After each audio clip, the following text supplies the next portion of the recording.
kwa hotuba ya Mheshimiwa George Natembeya. Kwanza kabisa nataka kuwaomba wananchi, najua tumekaa zaidi, muweze kulipatia muda, msitoke.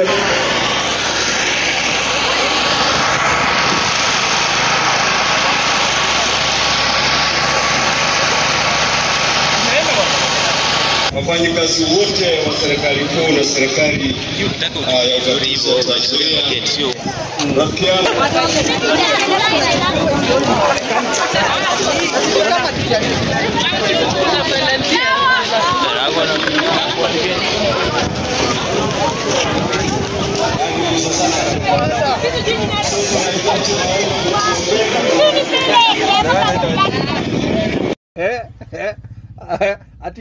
Ati mlikuwa mnasema kina timu ya Rigathi Gachagua hawana agenda. Ni ukweli hawana. Ile moja yenye iko, you must go, ni one term. Sijui nani anakuadvise. Ruto, mimi nikikuchagua kwa sababu kura yangu ni kweli uko nayo, lakini nilikuwa nasema wewe ni genius, wewe ni professor wa siasa. But sijui nani anakuchanganya.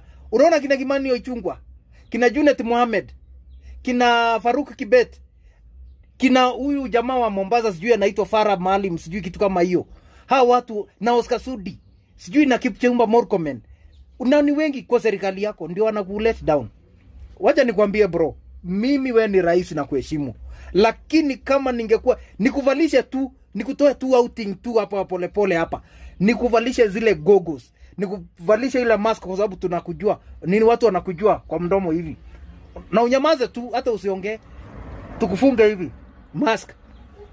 Tushike watu wa kwanza, wa pili, wa tatu, wa nne, mpaka 100. My friend, utasikia kama ukimuuliza Ruto unaona aje? No. Ubaya sasa aski. I'm telling you the truth. Aki, Ruto, believe me, wewe ni one term. Wewe ni rais, but unaambiwa ground ni one term. Ubaya hata kwanza wasiki.